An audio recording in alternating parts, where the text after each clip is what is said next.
반갑습니다. 저는 소개해 주신 대로 합동신학대학원 25회인데 체육학과를 졸업했습니다. 분명히 들어간 건 MDB인데 학교를 다니다 보니까 체육인의 재능을 발견하고 저의 전공은 삼각족구였습니다.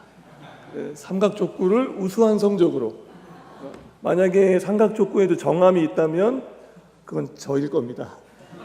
그렇게 했었거든요. 요새도 족구 하시나요? 비극입니다.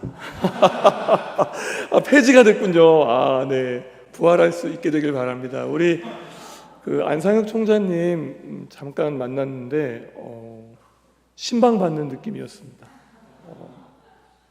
신방 받고 싶습니다. 너무 환대해 주셔서 감사를 드립니다. 만약에 저에게 제가 이제 합신을 졸업한 지 한 21년쯤 됐는데 지금 저는 어떤가요? 라고 묻는다면 전 이렇게 대답하겠습니다. 개혁주의라는 튼튼하고 안전한 무대 위에서 복음의 춤을 추고 있다. 그렇게 말씀드릴 수 있겠어요. 시간이 갈수록 빛을 발합니다. 제가 배웠던 개혁주의 신앙, 그 전통, 그것이 너무나 좋은 무대가 돼서 미끄러지지 않고 마음껏 춤을 출 수 있게 하는 게, 이건 시간이 지날수록 더 빛이 나고 진가가 나타나게 됩니다. 그래서 가르쳐 주신 교수님이나 그리고 이 학교를 나온 것에 대한 감사가 더 자라납니다.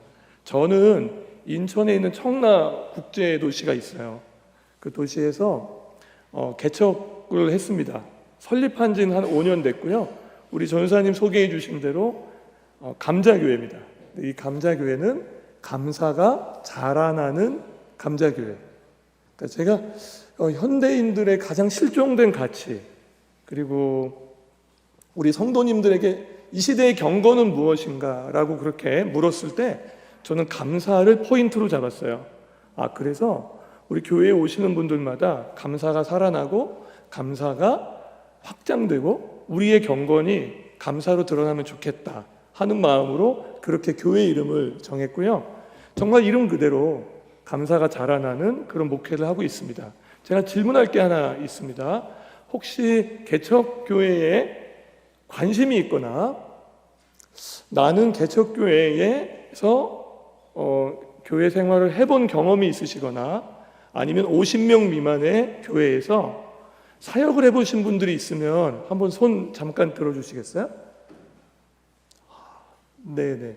관심이 있거나 같이 함께 해주실 건데, 오늘 우리 에디스 테처라는 선교학자의 이야기로 좀 같이 이 강의를 시작해 보려고 합니다. 한번 보여주시겠어요? 같이 한번 읽어주시기 바랍니다. 복음적이고 환대하는 작은 공동체는 이미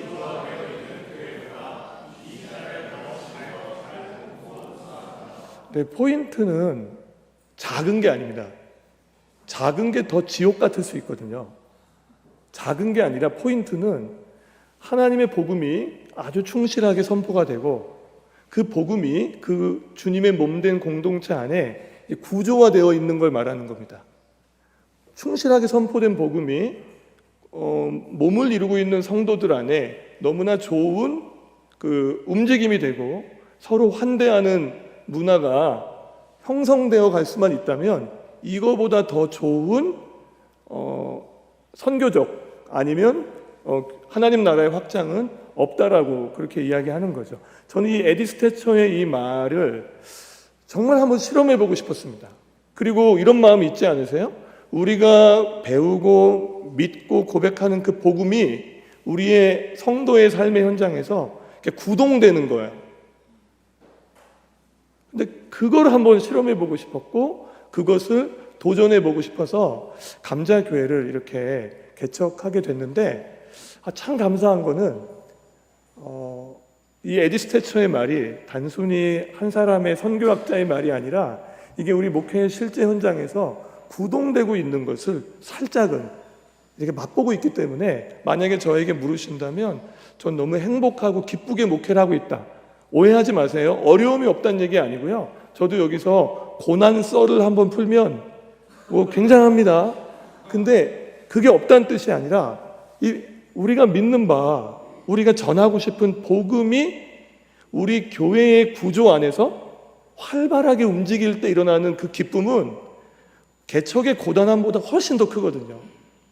개척이 갖고 있는 그 두려움보다 훨씬 더 풍성하기 때문에 그것을 경험하고 있다. 그래서 저는 오늘 강의의 주제를 교회 개척과 설교, 더 정확하게 말하면 설교자에 대해서 이야기를 하려고 하는데, 감자교회는 개척됐고 지금 어느 정도 자립으로 가는, 그리고 자립이 된 그런 교회에서 전 여전히 개척교회의 목회자가 갖고 있는 고민을 갖고 있고, 그리고 그분들과 함께 연대하며 돕고 있거든요.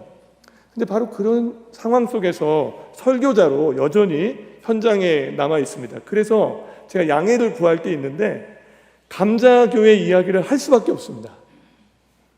양해를 구할게요. 오해가 될 수도 있고 또 여러 가지 조심스러운 부분이 있는데 양해를 부탁드리고요. 개척을 원하든 안 하든 우리 말씀을 전하는 설교자로서 현장에서 나가셔야 되니까 오늘 제 이야기가 아주 작게나마 길잡이가 됐으면 합니다. 오늘 강의의 로드맵을 한번 보도록 하겠습니다. 자, 저는 성경이 말하는 설교는 무엇인가? 제가 처음에 이 목표 합친을 섭외를 받았을 때는 이 질문이었거든요. 근데 당황했어요. 어느 날 보니까 사라졌더라고요, 저 질문이. 근데 전 저 질문부터 하겠습니다. 그리고 성경과 설교 사이의 징검다리, 설교자는 누구인가? 좋은 설교자로 나 자신을 드리기 위해 지금 해야 할 것, 그리고 감자 이야기, 실질적 제안, 그리고 Q&A를 좀 하겠는데 먼저 주셨더라고요. 근데 그거 학우들이 하신 거 맞아요? 그 개척 짬밥 한 3년 이상 넘어야 나오는 질문, 이거 GPT가 한 거 아니에요? 너무 좋은 질문들이 많으셔서 제가 좀 정리해 왔는데 만약에 시간이 허락되면 거기까지 같이 함께 하도록 하겠습니다. 그럼 먼저 시작해 보겠습니다. 성경이 말하는 설교는 무엇인가? 저는 학자의 이야기를 하기보다는 제가 목회 현장에서 겪어오면서 가졌던 그 이야기를 하고 싶습니다. 한번 같이 읽어주시겠어요? 하나님의 마음, 생각, 뜻,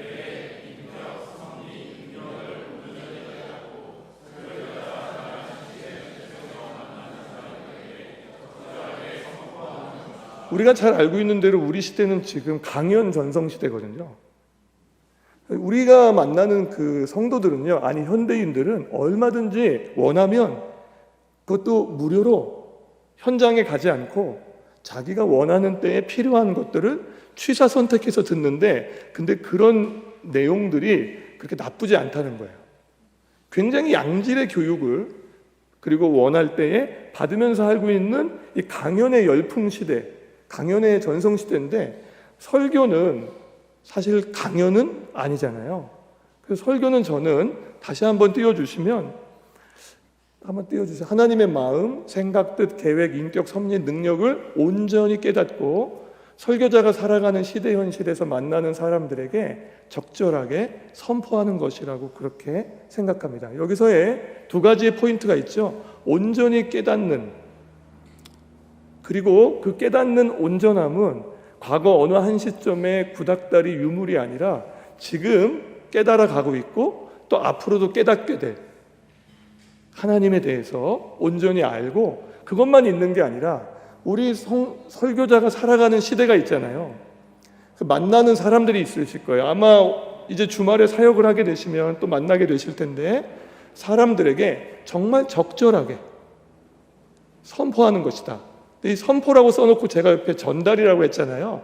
선포를 좀 확장시키면 누군가는 이해시켜야 되고, 누군가는 설득해야 되며, 누군가에겐 좀 설명이 필요하고, 누군가에게는 결단이 필요하다는 거죠. 온전히 깨닫게 된 것을 그렇게 말하는 것이 성경이 말하는 설교라고 저는 생각합니다. 그 핵심에는 복음과 하나님의 나라가 있죠. 복음으로 시작되고 회복되며 완성될 하나님의 나라를 충실하게 선포하고 전달하는 것이 성경이 말하는 설교입니다. 자, 그러면 이 성경과 이 설교 사이에 징검다리가 있습니다. 성경이 곧바로 설교가 되는 게 아니잖아요. 그래서 성경과 설교 사이의 징검다리는 설교자입니다. 설교자 없는 설교는 없습니다. AI도 설교자예요. 설교자 없는 설교는 없고요. 성경이 없는 설교 역시 없습니다. 설교는 설교자를 통과해야만 설교가 되죠. 성경이 설교를 통해 전해지려면 바로 저와 여러분 같은 설교자가 필요하죠. 아리스토텔레스가 말한 이 수사학의 세 가지 요소를 보면 로고스, 파토스, 에토스가 있잖아요. 그 중에 가장 중요한 것을 에토스라고 말했습니다. 그러니까 한 사람의 말이 설득력이 있으려면 그 사람의 인품, 즉 어떤 사람이 말하는가, 이것이 핵심이라고 본 거예요. 왜냐하면 로고스도 에토스를 통과하잖아요. 진공 상태로 전해지는 게 아니잖아요. 그 로고스를 깨닫고 이해하고 있는 에토스를 통해서 통과하게 되고요. 에토스를 통과한 이 정서가 회중에게 전달되기 때문입니다. 설교에서 가장 큰 영향을 미치는 건 설교자의 에토스입니다. 설교자의 경건, 인격, 성품, 가치관, 생활 습관이에요. 그래서 설교 준비보다 더 준비돼야 될 건 누구인가요? 원고는 하나님이 써주시나요? 제가 쓰나요? 저는 아무리 하나님을 의지해도 원고를 대신 써주시지 않아요. 하나님이. 원고는 하나님이 설교자에게 맡기셨어요. 그래서 설교 원고보다 더 중요한 준비는 설교자의 준비라는 거죠. 그래서 메시지보다 그 메시지는 어떤 메신저가 전하고 있는가, 그에 따라 설교의 영향력이 달라집니다. 자, 이렇게 모든 설교는 목회 현장에서 사실 만들어져요.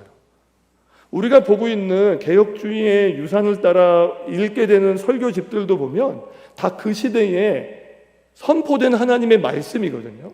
그래서 우리의 모든 설교는 목회 현장에서 이루어진다고 말씀드릴 수 있는데, 그 목회란 무엇일까? 저거 한번 같이 읽어주실래요?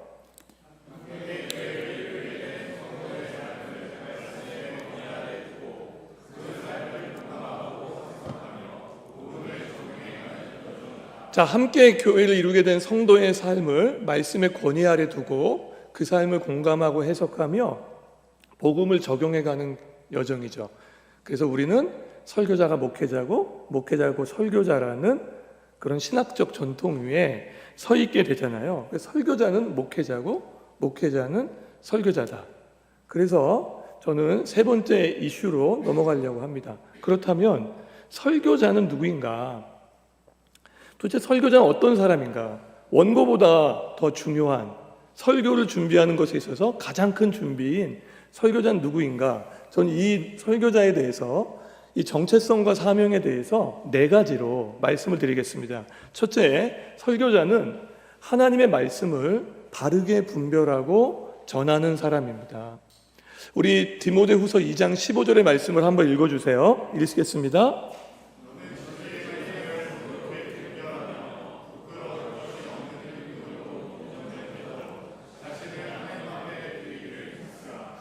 이렇게 얘기하고 있습니다. 바울은 너는 진리의 말씀을 옳게 분별하며, 이 세번역 성경을 보면 올바르게 가르치며 라고 되어 있습니다. 근데 이 말은 로마가 토목공사를 할 때 쓰던 단어라고 해요. 그래서 이 말을 좀 더 확대 적용하면 길을 만들다, 길을 열다, 길을 닦다는 거예요. 근데 이 말이 맞는 게 무언가를 바르게 분별하잖아요. 바르게 분별한다는 것은 무언가를 선택할 수 있는 힘이 생기는 거죠. 그럼 그 선택을 따라서 뭐가 납니까?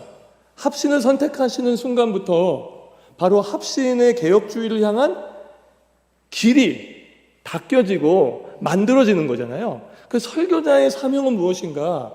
우리는 우리의 생각을 전하는 사람들이 아니기 때문에 하나님의 말씀을 옳게 분별하여 가르치고 전하는 일에 있어서 우리의 마음과 뜻을 다 해야 한다는 거죠. 그렇게 길을 닦고 길을 내는 사람, 그렇다면 설교자가 내야 할 길은 무엇인가요? 우리는 어디로 길을 내야 하고 어디로 우리의 회중들을 초대해서 같이 함께 가야 할까요? 그것은 하나님의 나라, 예수 그리스도죠.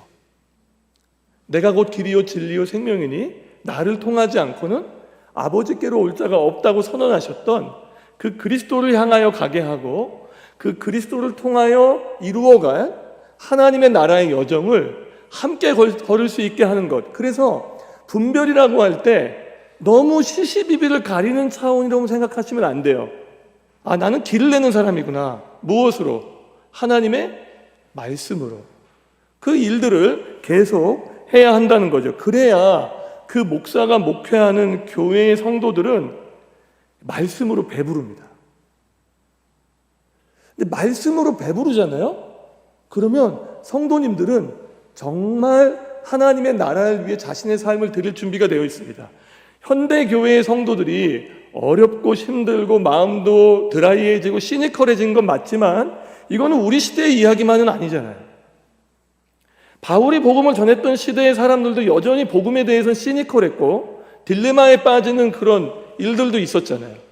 근데 여전히 길을 잘 만들어서 그리스도께로 인도하면 이 길이 하나님 나라로 가는 길이라는 여정을 보여주고 함께 걷고 같이 전하면 우리 시대의 성도들도 정말 말씀으로 배부른 경험을 하게 된다는 거죠. 그러니까 저는 이렇게 성도님들에게 얘기해요. 제가 인류 신라 호텔에 그런 셰프는 아니다. 그런데 내가 식은 밥은 주고 싶지 않다고 얘기해요. 엄마가 저는 이제 어릴 때 늘 아랫목에 따뜻한 아랫목에 아버지 그 밥 있었거든요. 따뜻하게 데펴서 퇴근하고 오시는 아버지에게 그 밥을 주시는 것처럼. 근데 이거 성도들이 압니다. 인류의 말씀을 원하는 게 아니에요. 정말 그 따뜻한 가슴으로 내가 말씀을 분별하고 가르치는 자로 전하고 있는 그 말씀이 성도들을 배부르게 합니다. 만약에 이것을 하지 않으면 어떻게 될까요? 설교자가 복음의 비밀을 축복의 비결로 둔갑시켜요. 하나님 나라의 매력이 있거든요. 그런데 성공을 위한 마력으로 바꿔요. 복음엔 신비가 있는데요, 이걸 신기한 것으로 바꿔버리는 거예요. 처음에는 굉장히 자극적이고 좋은데 모이는 건 괜찮은데 결국 말씀이 없으면 아무것도 아닌 바람에 나는 겨와 같은 일들을 경험하게 되는 거죠. 자, 저는 첫 번째 이 메시지에서 제안하고 싶은 게 있습니다. 지금 여기서부터 신학과 실천을 함께 배워가십시오. 제가 오늘 무엇을 어떻게 배워야 될지를 이야기하진 않겠습니다. 이건 교수님들과 함께 풀어나갈 숙제인데 단 한 가지, 루틴을 만드세요. 내가 하나님 나라의 설교자로서 어떻게 바르게 분별하고 전하고 가르칠 것인가에 대한 그 끊임없는 문제의식과 배움이 내 삶의 루틴, 설교자의 루틴이 되게 하실 때 어떻게 되냐면 여기서 성경적인 목회 철학과 방향이 탄생해요. 제가 체육학과를 졸업한 거를 회개하고 있습니다. MDB를 졸업했어야 되는데. 왜냐하면 결국은 부딪히는 건 뭐냐면 프로그램이 아니고 그 프로그램도요, 그 밑에 아주 깊은 성경적 목회 철학이 있잖아요. 그러면요, 현대 사회에 있는 성도들도요, 그 성경적에서 나오는 목회 철학 앞에 반응합니다. 반응해요. 근데 그게 뿌리가 깊지 않으면 잘 설득되지 않는 성향을 갖고 있습니다. 근데 그게 여기서부터 나온다. 성경적인 목회 철학과 방향. 자, 두 번째입니다. 같이 한번 읽어주세요. 설교자는 바울은 부끄러울 것이 없는 일꾼으로 인정된 자로 자신을 하나님 앞에 드리기를 힘쓰라고 말합니다. 자, 목회자가 힘써야 할 것은 하나님께 부끄러울 것이 없는 일꾼으로 인정받는 거잖아요. 여기서 인정은 시험을 통과했다, 그러니까 개런티했다, 하나님이 보증하신다, 그리고 이미 인증이 끝났다, 인증샷 같은 거예요. 그렇게 부끄러울 것이 없는 일꾼으로 자신을 드리기를 힘쓰라고 했죠. 분별만이 아니고 그런 자신을 드리기로 힘쓰라고 했잖아요. 이렇게 드리게 되면 신뢰가 생기기 시작합니다. 우리 사회는요, 지금 신뢰가 완전히 무너졌기 때문에요. 특히 목회자도 이제는 목회자라는 이름으로 신뢰받는 시대 아니잖아요. 이 신뢰가 여기서부터 생기기 시작한다는 거예요. 목회자 언제 신뢰받나? 언제 신뢰받냐면 자신이 설교하고 있고 가르치고 있는 그 말씀을 적용해서 신앙생활을 하고 있을 때입니다. 완벽한 삶을 말하는 거 아니에요. 그건 아니고요. 부족해도 진실하게 말씀을 기준으로 살아가는 거죠. 여기서 뭐가 생기냐면 설교자의 진정성이 생기죠. 제가 2025년에 첫 번째 목회를 이제 정리하고 미국에 갈 일이 생겼어요. 가고 싶어 간 건 아니고요. 가야만 했어요. 근데 그때 미국 생활에 대한 진짜 많은 이야기를 들었습니다. 그리고 정보를 수집했어요. 그런데 막상 가서 살아보니까 완전 충격이었습니다. 제가 들었던 모든 정보는 사는 사람들의 이야기가 아니었던 거예요. 제가 귀담아 들었던 그 주옥 같은, 제가 막 메모까지 했거든요. 그런 조언들은 여행을 왔었거나 어학연수를 했거나 아니면 아주 예전에 살았었거나 주로 한인 커뮤니티에만 모여 있었던 사람들의 미국 이야기였던 거예요. 그러니까 틀린 건 아니에요. 우리도 틀린 말 하시면 안 되잖아요. 틀린 건 아니야. 그런데 적합하지가 않아. 그러니까 우리는 안 틀린 거로 자기 위로받으면 안 되고, 이 옳게 분별된 말씀 어떻게 적용하는가가 정말 중요한 거잖아요. 이런 이야기였어요. 과거에 흘러가 버린 이야기, 디테일이 아주 많이 떨어지는 이야기, 지금의 현실이 과거와 다르기 때문에 엇박자인 말이 대부분이었어요. 심지어 여기서 배워간 영어도 현지의 그 영어와는 완전히 달랐어요. 제가 그때 써놓은 일기에 이렇게 썼습니다. 살아봐야만 알게 되는 것이 있구나. 살아봐야만 알게 돼요. 자, 성도에게 하나님의 말씀이 형이상학적이고 추상적으로 다가오는 이유는 성경이 보이지 않는 하나님을 설명하고 있기 때문이 아닙니다. 그것 때문이 아니에요. 말씀으로 살아가 본 적이 없기 때문이다. 쉽게 말하면 순종해 본 경험이 없기 때문에 그 말씀이 계속 추상적으로 남아 있는 거예요. 살아가 본 적이 없는 말씀은 하나님에 관한 지식이지 하나님을 아는 지식은 아닙니다. 그러므로 설교자는 질문해야 합니다. 하나님의 말씀으로 내가 살고 있는가? 내가 먼저 순종하고 있는가? 살아봐야만 알게 되는 것이 있습니다. 그렇지 않으면 설교 기술자 될 거예요. 일꾼이 아니라 하나님의 말씀을 혼잡게 하는 장사꾼이 될 겁니다. 설교자 자신이 구도자가 아니라 이미 득도한 사람처럼 해요. 우리는 구도자인데 이미 그분을 알지만 그분의 나라를 향해 가는 순례자잖아요. 그런데 이미 득도한 사람처럼, 다 깨달은 사람처럼 착각을 하니까 무례하고 교만해요. 이게 성도님들 마음에 있는 진짜 속마음인데 젠틀하신 거예요. 그 얘기 우리 앞에서는 안 하고요, 뒤에서 하세요. 그것도 애정어린 마음으로 하세요. 내가 신앙생활하고 있는 우리 목사님이 정말 좋은 목회자와 설교자가 되기를 바라는 마음으로 그렇게 얘기하실 때가 있다는 거죠. 어쩌면 한국교회의 그 아픈 현실은 삶의 몸부림이 없는 설교의 결과가 아닐까요? 자, 여기서 신앙생활 하시면, 전 세 아들의 아버지거든요. 그리고 한 교회의 목사고 한 여자의 남편입니다. 근데 여기서 전 지금 50대인데 앞으로 살아갈 인생을 한 번도 살아본 적이 없어요. 그래서 전 초보예요, 여전히. 살아온 거는 썰을 풀 수 있지만 살아갈 것은 제가 잘 몰라요. 거기서 하나님의 말씀으로 신앙생활을 하다 보면 생기는 게 있습니다. 디테일이에요. 여기서 디테일이 생겨요. 왜냐하면 내가 살아보니까. 그 디테일이 하나씩 생겨가기 시작할 때 회중은 여기서 마음을 열어요.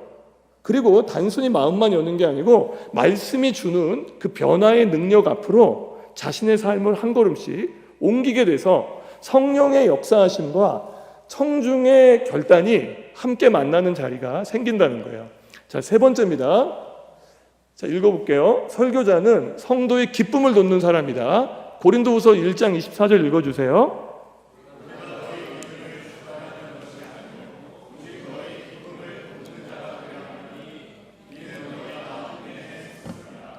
자, 바울은 뭐라고 얘기합니까? 너희의 믿음을 주관하는 자는 아니라고 하죠. 여기서의 주관한다는 건 주인 노릇한다는 거예요.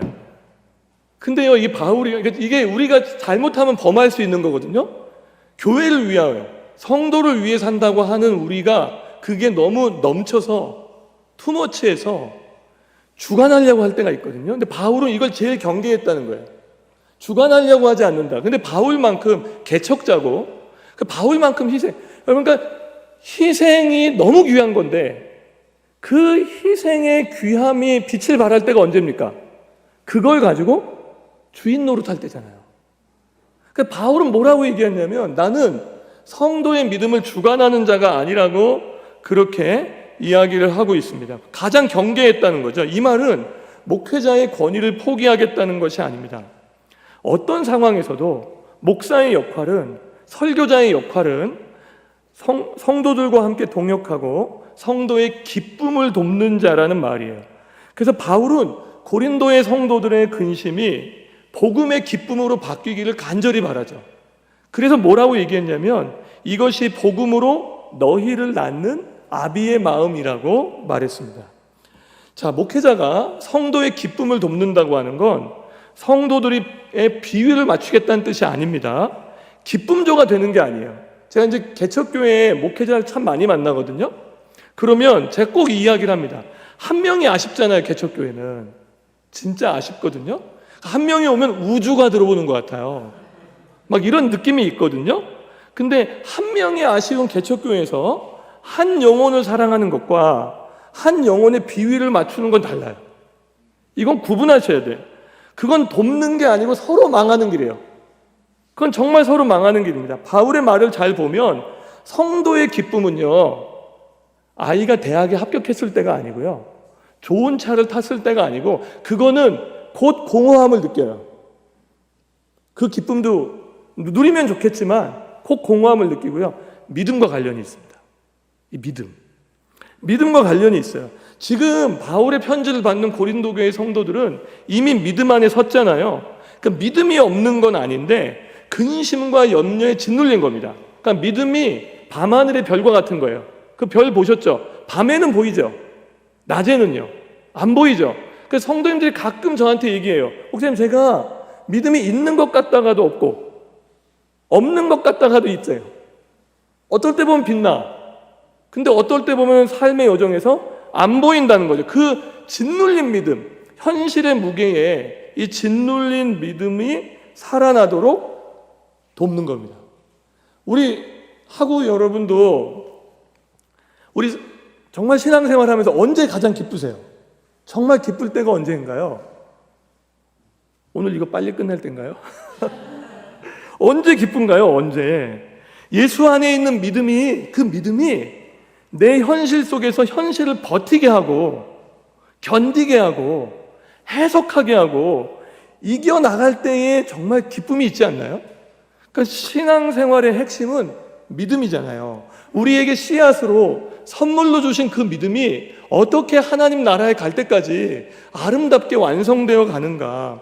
그 성도의 믿음이 자라나도록, 믿음으로 체험하도록, 믿음이 성숙하도록, 믿음이 인격이 되도록 돕는 겁니다. 그러려면 목회자는 설교자는 어때야 될까요? 우리가 진짜 믿음이 있어야 합니다. 이건 숨길 수가 없습니다. 제가 어느 순간에 되게 꽤 숨겨보려고 했거든요. 꽤 감춰보려고 애썼습니다.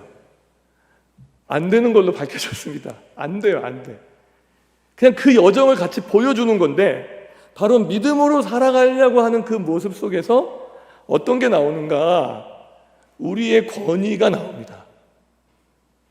저분이 저 길을 먼저 가니까. 그래서 이 믿음은 근육과 같아요. 풍선 근육 아니고요. 실제 현장에서 내 삶을 온몸으로 겪어가면서, 사실 저는 개척을 3번 했어요.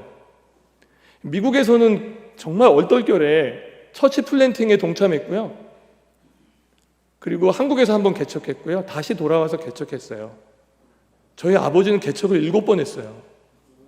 그 말은요, 그만큼 실패했다는 뜻이에요. 7번은 그게 그러니까 상처의 흔적이죠. 그런데 그 현장에서 한 가지는 했던 것 같아요.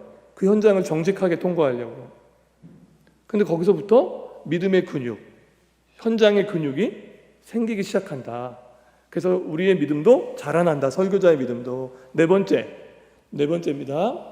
자, 설교자는 소망에 관한 이유를 대답하는 사람이죠. 같이 한번 읽어보겠습니다.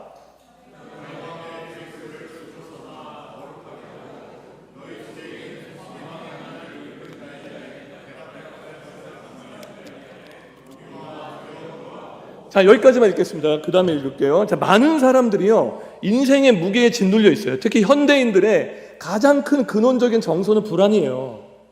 불확실한 미래가 더 커졌기 때문에 이 불안을 어떻게 할 줄 몰라요. 특히 20, 30대로, 저희 감자교회는 제가 거의, 그러니까 30, 40대가 95%예요. 제가 제일 고령자 중에 하나예요. 우리 총장님 오시면은 엘더예요, 엘더, 그냥. 근데 그 불안이 있다는 거죠. 불안이. 그런데 인생의 무게에 짓눌려 있는데 그렇게 살고 싶어 사는 게 아니에요. 대안이 없어요. 대안이. 이거 외에는 다른 길을 제시받아 본 적이 없어요. 근데 그 사람들이 물어볼 거예요. 뭘 물어보냐면 진정한 희망이 뭐냐는 거예요. 그런데 놀라운 건 예쁘게 물어보지 않아요. 젠틀하게 앉아서 물어보지 않아요. 거라사 광인처럼 물어보세요. 이렇게 딱 우리 좀 이렇게 앉아가지고 복음을 듣고 싶습니다. 이런 사람이 없어요. 이런 사람이 아니고 하나님이 살아계시다면 왜 나한테 이렇게 해요? 왜 목사님들은 왜 그렇게 맨날 성범죄 해요? 왜 교회 돈은 왜 그렇게 써요?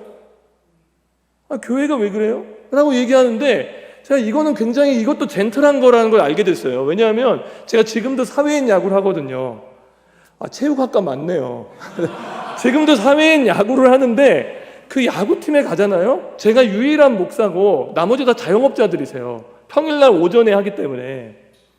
근데 그분들을 만나서 이분들도 목사를 처음 받고 목사 팀원은 처음 받고 저도 그분들과 저 원래 그전에는 목회자 세계의 야구팀에 있었거든요. 거기는 하나님 나라 참 좋은 나라. 여기 어떻게 해야 될지 모르겠는데 이분들이 친해지다 보니까 저한테 묻는 질문이 뭔지 아세요? 이렇게 물어봐요. 형, 그 헌금 나오잖아. 그 형이 다 가져가지. 한 친구는요 저한테 갑자기 있다가 거기도 동호회이기 때문에 막 직업을 물어보진 않아요. 근데 갑자기 저한테 직업이 뭐냐고 물어보더라고요. 그래서 제가 목회자라고 얘기하면 야구를 성질 부리면서 못할 것 같아가지고 그냥 일해. 그랬는데 대부분 그럼 넘어가거든요. 근데 물어보는 거예요. 무슨 일 하냐는 거예요. 그래서 제가 거기서 지금 막 제가 나가야 되는데 지금 형 목사야. 교회에. 그랬더니 그래요. 정말 다행이었어요. 그 아의 뉘앙스가 동의하는 뉘앙스였거든요. 그래서 왜 물어봤냐고 물어봤더니 왠지 목소리가 진실했대요. 이러면서 얘기 시작한 게 뭐냐면 그 친구가 은행에서 채권 추심을 담당하는데 그 친구 담당이 교회인 거예요. 그래서 교회에 가서 채권을 추심하는데 예전같이 막 그렇게 윽박지르지 못하거든요. 그래서 저한테 얘기하는 거예요. 왜 그렇게 거짓말을 하냐고. 사실 추심하면서 너무 괴롭다는 거예요. 그렇게 얘기한다는 거죠. 이게 다 뭐예요? 이게 교회를 비난하려고만 있는 게 아니고요. 그런 빌런들도 있죠. 다 뭐예요? 우리 안에 진정한 희망이 뭔지를 좀 알려달라는 거잖아요. 이렇게 살고 싶진 않은데 대안이 없으니까 도대체 어떤 대안으로 살아야 돼요? 나는 어디에 있고 우리는 어디로 가야 돼요? 라고 묻는다는 거죠. 소망에 관한 이유를 대답할 준비해야 된다는 거예요. 자, 우리 다시 한번 거기 읽어볼게요. 1장 3절입니다. 읽겠습니다.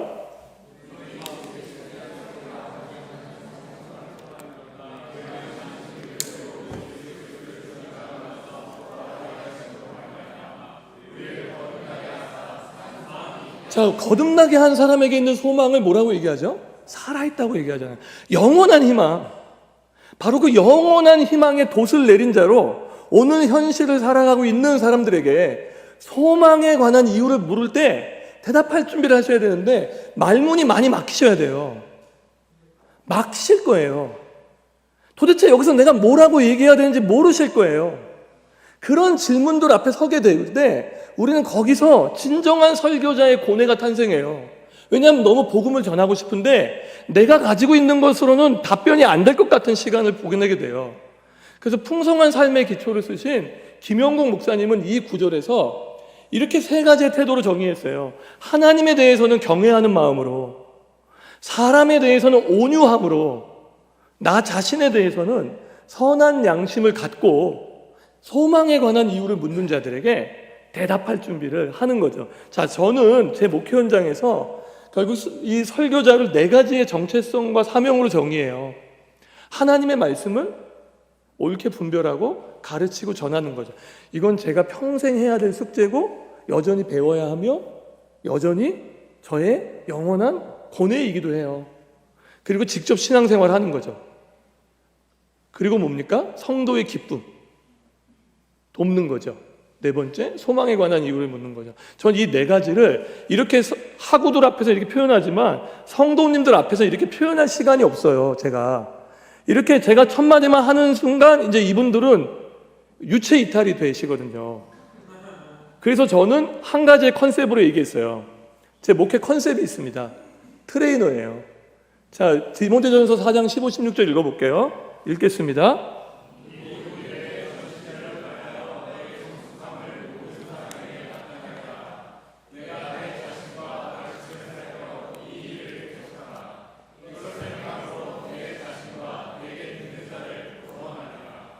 자, 그래서 성숙함을 모든 사람에게 아까 제가 에토스 얘기했잖아요. 그래서 전 트레이너라고 얘기했어요. 제가 트레이너라고 얘기하면서 얘기하는 게 뭐냐면, 트레이너 중에 배 나온 사람 있나요? 트레이너는요, 현역이거든요. 내가 지금 현재 실제로 신앙생활을 하고 있는 그 사람. 트레이너는요, 획일적으로 맞추지 않거든요. 만약에 팔굽혀펴기 20개 해놓고 20개에 도달하는 사람은 믿음이 좋은 사람이고, 아닌 사람은 아닌 걸로 하지 않거든요. 누군가 처음에 예수를 믿는 사람은 하나만 해줘도 어때야 돼요? 기뻐하고 기쁨에만 취하는 게 아니라 2개 할 수 있도록 도와줘야 되죠. 20개 해야 될 사람은 그 20개 이후에 더 나아갈 수 있도록 도와줘야 되는 거잖아요. 그래서 제가 트레이너라고 했어요. 적어도 나는 여전히 예수를 믿는 일에 있어서 복음을 전하는 일만이 아니라 그 복음이 내 삶에 구동하는 일에 있어서 소망에 관한 이유를 저 진짜 말문 많이 막히거든요. 너무 많이 막혀요, 정말. 와, 이걸 어떻게 해야 되지? 제가 가지고 있는 모든 신학적 분과를 다 동원해도 이거를 설명할 길이 없을 때가 있거든요. 특히 고난 앞에 있는 성도들에게. 그때 트레이너. 그래서 그 길을 같이 걸어가면 정말 그들과 함께 걸어가면서도 하나님 나라를 보여주는 설교자가 될 수 있다. 이렇게 목회를 하고 있어요. 자, 좋은 설교자로 나 자신을 드리기 위해 지금 하셔야 될 게 있습니다. 저는 이 얘기를 하고 싶습니다. 안부를 묻는 설교자가 되시는 거예요. 자, 여기 안부란 무엇인가 저 한번 읽어주시겠어요? 읽겠습니다.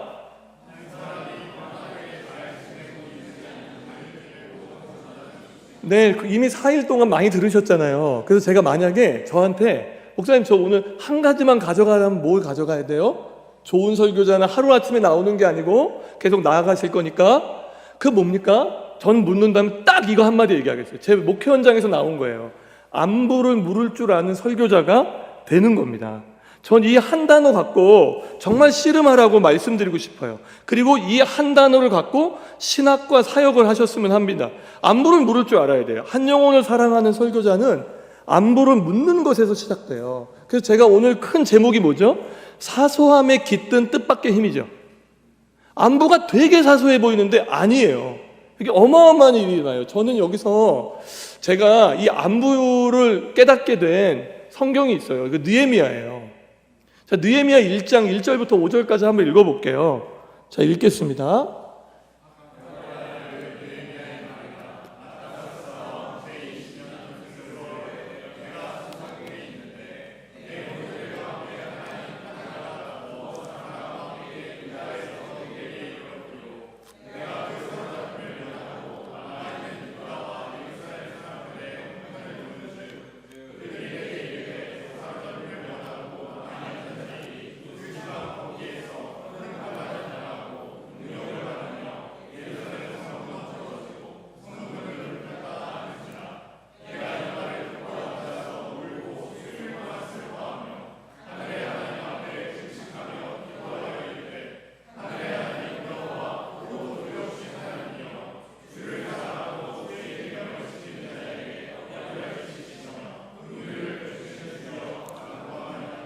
자, 이게 무슨 얘기입니까? 느헤미야가 페르시아에서 태어난 바벨론 포로 2세 출신이잖아요.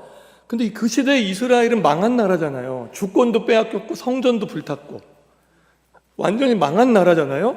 그런데 그 2세 출신인 이 느헤미야가 예루살렘의 그 페르시아 왕의 술 맡은 관원장, 그러니까 우리말로 하면 비선 실세 같은 거잖아요. 2인자잖아요. 그 당시에 제국의 왕들은 늘 암살의 위험에 노이로제에 걸려 살았잖아요. 그런데 술 맡은 관원장이 된 거죠. 그런 느헤미야가 BC 445년 11월에 수상궁에 있었는데 유다에게서 온 형제 하나니를 만나요. 근데 하나니와의 만남 속에서 사소해 보이지만 사소하지 않은 것 하나를 발견하는 거죠. 그게 뭡니까? 상대의 안부를 묻는 거예요. 저기 노란 글씨로 해놨잖아요. 형편을 물은즉이라고 나오죠. 느헤미야는 1600km가 떨어진 예루살렘 사람들이 형편을 물어요. 이런 거예요. 뭐 고상한 게 아니잖아요. 요즘 예루살렘 사람들 어때요? 잘 지내요? 라고 이 안부로부터 듣게 된 예루살렘의 현실이 어때요? 내가 생각하고 있는 현실하고 다르죠. 완전히 충격이잖아요. 완전히 충격이잖아요. 예루살렘 성은 불탔고 그을린 채로 140년 동안 방치됐고요. 사람들은 적들에게 시달렸고요. 수치를 당하고 있고요. 예루살렘은 이제 슬럼화된 도시가 된 거잖아요. 그때 느헤미야의 안부가 물꼬를 터서요. 두 가지의 변화가 느헤미야에게 먼저 일어나요. 첫째는요, 사명이 발견되잖아요. 자, 여기 다 사명감 때문에 오셨잖아요. 근데 그 사명감이 이렇게 변화산에 있는 게 아니고 내 현실에서 나는 이 사명을 어떻게 구현할 것인가. 그러니까 초점이 분명해지는 거죠. 그러니까 느헤미야에게 사명이 발견됐어요. 그래서 느헤미야가 이 이후의 구조를 보면, 야, 내가 술 맡은 관원장 된 거, 내가 오늘 여기까지 살아왔던 내 지성, 인격, 자원, 이 모든 게 바로 이 일을 위해 있는 거구나. 내가 이 일에 내 삶을 드려야겠다는 뭐가 생겼죠? 그런 사명적 자각이 일어났는데 그 전에도 하나님을 위해 살았을 거예요. 그 전에도 나는 교회를 위해 날 드릴 거야. 이거 말고요. 그 생각은 너무 좋은데 그건 전제고요.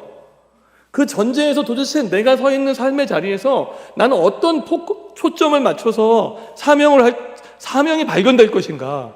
느헤미야가 이게 발견됐잖아요. 뭐 하고 싶은 거예요? 1차원적으로. 성벽 재건하고 싶은 거잖아요.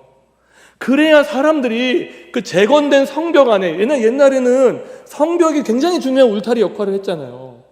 그래야 들어와 살잖아요. 그래야 하나님 가까이 살잖아요. 그래야 하나님 가까이 살 수 있고 하나님을 더 가까이 섬길 수 있는 이 구조, 이걸 만들고 싶었던 거죠. 두 번째 뭔가, 그래서 여기서 회복이 일어나죠. 이스라엘의 성벽이 재건되고 있잖아요. 근데 이 말을 우리 교회로 가져와 보면 이거 한마디로 뭡니까? 회복이 일어나죠. 느헤미야가 성벽 건축하고 싶어서 그냥 건축 잘하고 싶어서 한 건가요? 아니잖아요. 건축을 하고 진짜 하고 싶었던 건 뭐예요? 다 모으잖아요. 다 모아서 뭐 하죠? 하나님의 말씀을 전하고 그 말씀 앞에 우리가 다시 새롭게 그 언약 앞에서 갱신되어야 한다는 것을 외치고 싶었던 거죠. 그걸 하고 싶어서 이 구조를 만드는 거죠. 그걸 하고 싶어서. 그래서 어떤 일이 일어납니까? 그 안에 회복이 일어나게 되는 거죠. 자, 설교자가요, 성도의 안부를 묻는다면요, 그러니까 제가 하나님과의 관계에서 말씀을 가르치는 것, 그거는 게을리하지 않으셨으면 좋겠다고 얘기했어요. 안부를 묻다 보면 정말 좋은 설교자, 제가 말하는 좋은 설교자는 딴 게 아니고요, 적절한 설교자예요. 지금 내가 만나는 사람, 이번 주에도 사역하실 거 아니에요. 만나는 사람에게 최고의 설교자는 적절한 거죠. 이 현장에 적절한 설교자가 되는 건데, 이렇게 되면 성경이 말하는 설교를 할 수 있게 되는데 두 가지 차원이에요. 하나는 흔드는 설교를 할 수 있게 돼요. 뭐냐면 각성시키는 거죠. 단순히 위로와 격려만 있는 게 아니죠. 그들의 세계관이 하나님의 세계관으로, 복음의 세계관으로 옮겨질 수 있도록 각성시키는 일들을 할 수 있는 흔드는 설교, 우리 회개하게 하는 설교, 각성하게 하는 설교, 그리고 또 하나는 위로와 격려가 있는 설교, 정말 목회적 따뜻한 아비의 마음이 있는 설교. 그러면 위로를 받으면서 각성하죠. 각성하면서 위로를 받죠. 그리고 자기의 삶의 자리로 나아갈 수 있게 된다는 거예요. 자, 저는 여기서 사실 이게 안부구나. 전 정말 충격이었어요, 사실. 정말 충격이었는데 그럼 안부를 어떻게 묻는가? 자, 제가 세 가지로 얘기할게요. 첫째는요, 상대의 형편을 있는 그대로 듣기 위해 물어야 돼요. 그런데 쉬워 보이는데 어려워요, 이게. 어떤 목회자는 안부를 묻지 않아요. 자기 관심사만 푹 빠져 있어요. 내 전할 것에 취해 있어요. 내 전할 것에 취해, 그러니까 관심사에만 푹 빠져 있어서 앉으나 서나 자기 말만 해요. 우리는 그런 사람을 설교자라고 하지 않고 좀비라 그래요. 자기 말만 하니까. 자기 말만 하는 사람이 있고요. 어떤 목회자는 안부를 묻는 척 하면서 자기 홍보와 자랑을 해요. 어떤 목회자는 안부를 묻고 마음은 다른 곳에 가 있어요. 왜냐하면 내가 할 말만 생각하고 있는 거죠. 아니에요. 안부는요, 상대의 형편을 있는 그대로, 그게 아무리 처참하고 아무리 내가 그 시대의 현실에서 아픔을 느껴도 그걸 있는 그대로 들어야 돼요. 이렇게 안부를 묻다가 체득한 노하우가 있어요. 그건 뭐냐면요, 제가 이거 안부를 묻고 잘 묻고 싶어가지고, 사람은요, 그 사람이 있고요, 그 사람에 관한 것이 있습니다. 그러니까 비잉이 있고요, 그 사람의 두잉이 있어요. 근데 우리는 어디에 관심이 많아요? 그렇죠. 그 사람에 관한 것에 관심이 되게 많아요. 복음은 뭐에 관심이 있어요? 그 사람에 관심이 있잖아요. 근데 우리가 안부를 묻는 거 잘 보면 다 그 사람에 관한 거예요. 그 사람에 관한 걸 묻고 있더라고요. 되게 재밌는 일이 있었어요. 제가 목회를 하다 보니까 그 사람에 관한 것은요, 제가 안부를 묻지 않아도요, 이미 모두의 초미의 관심사기 때문에 제가 가만히 있어도 다 귀에 들어와요. 무슨 잘 타고 다니는지, 몇 평에 사는지, 저분은 어딜 배웠는지, 직업은 뭔지, 이거 안 물어도요, 그냥 다 들어오게 돼 있어요. 근데 그 사람은 묻지 않고는 절대 알 수 없어요. 그 사람이 일터에서 갖고 있는 고민이 뭔지, 지금 내가 가정생활, 신앙 안에 있는 어려움은 뭔지, 이 지점에 대한 것은요, 묻지 않고는 아무도 알 수 없어요. 김의원에 관한 건 얼마든지 제공해 드릴 수 있어요. 새 아들의 아빠고요, 여전히 야구하고 있고요, 요새 50견 때문에 조금 고생하고 있고요, 뭐 이런 얘기 할 수 있어요. 김의원인 누군가는 잘 묻지 않는 거죠. 근데 그 사람에 관해서 물어야 돼요. 제가 처음에 충격이었어요. 뭘 물어야 될지 모르겠더라고요. 진짜 뭘 물어야 이분을 아는지 모르겠더라고요. 근데 그게 복음인데, 복음은 우리에게 존재적 질문을 하는데 우리는 그걸 잘 모르더라고요. 자, 개척교회를 하면요, 사람들이 가장 많이 듣는 안부가 뭘까요? 가장 많이 듣는 안부는 뭐라고 생각하세요? 이런 안부예요. 몇 명 모였어요? 재정은 자립이 됐나요? 그러면서 자꾸 저렇게 멀어지면서 질문을 해요. 부담되니까 이렇게 멀어지면서 가까이 가면서 질문을 하는 게 아니에요. 저는요, 원래 말랐거든요. 저 이해해 주세요. 저는 러닝을 너무 좋아하거든요, 요새. 원래 말랐어요. 원래 볼살이 없어요. 근데 저를 만나는 분들마다 얘기하세요. 개척해서 볼살이 마른 거다. 원래 껌해요. 러닝을 좋아하니까. 근데 개척하고 얼마나 힘드셨으면 그렇게 까매졌냐고 얘기를 하는 거죠. 저는 원래 탈모가 있어요. 저희 집안에 내려오는 계보예요. 탈모의 계보는 막을 수가 없어요. 근데 얼마나 고생을 하셨으면 탈모가 왔냐 이거예요. 전 이렇게 물어봐 줬으면 좋을 것 같아요. 요새 컨디션은 좀 어떠세요? 제가 기도하고 있어요. 목사님 어떠세요? 보람은 어때요? 좀 넘어야 할 허들은 뭐가 있죠? 이런 거 물어보면 진짜 막 얘기할 것 같은데, 늘 갈 때마다 어떤 때는, 그러니까 두 가지잖아요. 몇 명이 뭐. 그러니까 이거 관한 거는요, 되게 재밌게도 또 저는 얘기 안 했는데 우리 교회가 이미 대형 교회가 됐어요. 퍼지면서 누룩처럼 불어난다는 거죠. 근데 안부를 물을 때요, 이제 진짜 한번 해보세요. 있는 그대로 물어야 돼요. 그 형편을. 둘째, 왜냐고 묻지 않고 어떻게 도울 것인가 생각해요. 그러니까 안부를 묻다 보면 마음속에 자꾸 이 질문이 떠오를 거예요. 왜? 왜? 왜 그렇게 해? 이렇게 하면 되잖아. 왜? 그것도 왜가 왜 이래? 그러니까 왜 그걸 못하지? 이게 왜 안 되지? 이게 계속 떠오르거든요. 이게 왜? 특히 우리는 왜라는 질문 앞에서 학문을 하시잖아요. 그러니까 왜가 자꾸 떠올라요. 왜가. 근데 예루살렘의 형편을 들은 느헤미야가 만약에 하나님의 말을 들으면서 이렇게 할 수 있지 않을까요? 야, 그동안 성벽 재건 안 하고 뭐 했어? 왜? 지금 갔잖아. 포로귀환 했잖아. 뭐 했어? 야, 나라면 그렇게 안 했을 텐데 했다면요. 물론 하나님이 주권적으로 구속사적으로 역사적으로 회복시키셨겠지만 느헤미야 1장 2절에서 멈췄을 거예요. 그냥 끝났다고요. 그런데 느헤미야는요, 나머지 이야기는 없었을 수 있어요. 근데 형편을 들은 느헤미야가 어떻게 도울 것인가를 생각했을 때 하나님이 역사하기 시작했어요. 그래서 셋째가 나와요. 셋째는요, 설교자의 안부는 기도의 자리에서 끝나요. 자, 안부를 물어요. 그리고 형편을 들어요. 그 뒤로 어떻게 도와줄 것인가 생각해요. 그런데 어떤 사람은 공중파 아나운서가 돼요. 사방팔방으로 그 형편을 알아요. 그런데 그것도 하나님의 이름으로. 그러지 마세요. 하나님의 이름으로 사방팔방 안부를, 대부분 목회자한테 얘기하는 그런 이야기들은요, 사실은 스위스 은행 같아야 되잖아요, 저희가. 진짜로요. 근데 그걸 막 기도 제목이라는 이름으로 얘기하는 거죠. 아니면 어떤 사람은 그 드라마 작가가 돼요. MSG를 너무 쳐. 더 실감나게 전해요. 어떤 사람은 최종 판단자가 돼요. 정죄하고 판단하죠. 느헤미야 어땠나요? 여러분 그 뒤에 읽어보시면 놀라운 일이 일어납니다. 그 말을 듣고요, 마치 자기 일처럼 울어요. 그리고 슬퍼하며 금식하며 기도를 시작하죠. 너무 인상적인 게요, 그 뒤에 기도를 보면요, 이 기도가 회개라는 거예요. 저 같으면 이랬을 것 같은군요. 이 일을 그러니까 성벽 재건이 사명이 발견됐잖아요. 그럼 뭐예요? 우리 어떻게 돌아가요? 회로가. 일에 대한 회로로 막 돌아가야 되잖아요. 어떻게 이걸 재건하지? 내 자원을 어떻게 써야 되지? 계획 세우기도 바쁜데 뭐 하고 있냐면 회개하고 있죠. 그것도 그들의 죄가 아니에요. 거기 주어가요, 그들이 아니에요.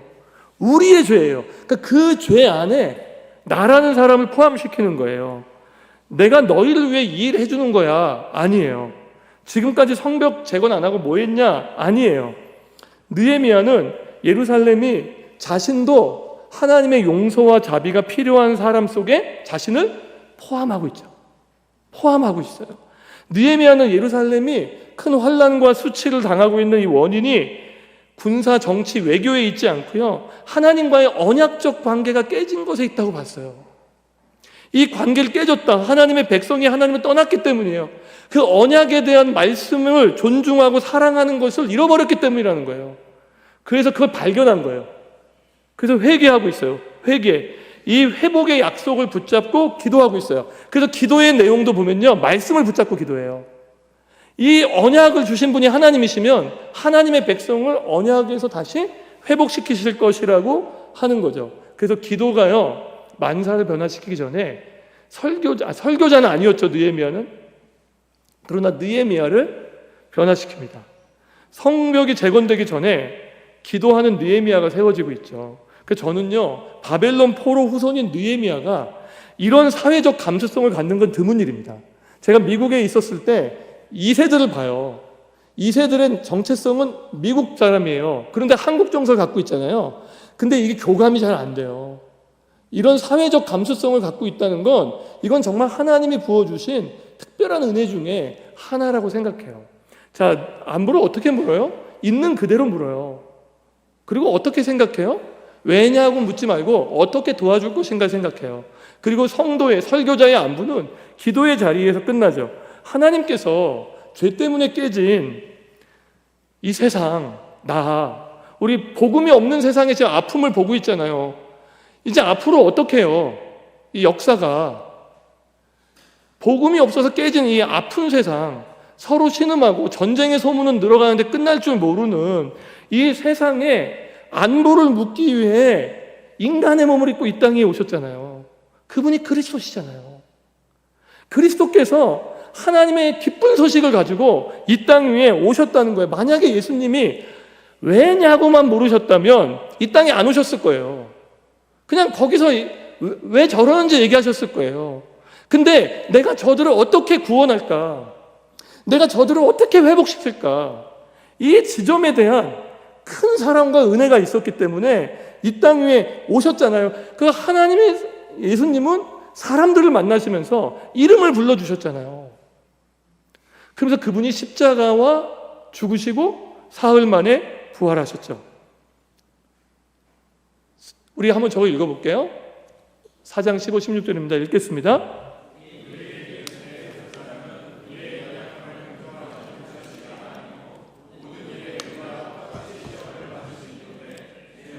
자, 이분이 우리에게 하나님의 안부로 이 땅에 오신 분이시잖아요. 똑같이 시험은 받았지만 죄는 없으셨던 분, 임마누엘 하나님, 그분인 거잖아요. 그래서 그분이 부활하시고 승천하시고 지금은 뭐 하고 계시나요? 로마서에서 말하잖아요. 우리를 위하여 친히 기도하고 있는 분이잖아요. 우리가 마땅히 빌 바를 알지 못할 때, 그래서 설교자로서 담대하셔도 괜찮을 것 같아요. 우리가 마땅히 빌 바를 알지 못할 때 친히 우리를 위하여 간구하시는 그분이 오늘 우리와 함께 하신다고 약속하셨잖아요. 그분의 안부 안에 있기 때문에 부활하신 그분이 제자들을 만나면서 얘기하셨잖아요. 너희에게 평안이 있을지어다. 이 하나님의 안부죠. 그래서 우리는 4장 16절을 고백할 수 있어요. 그러므로 읽겠습니다. 시작.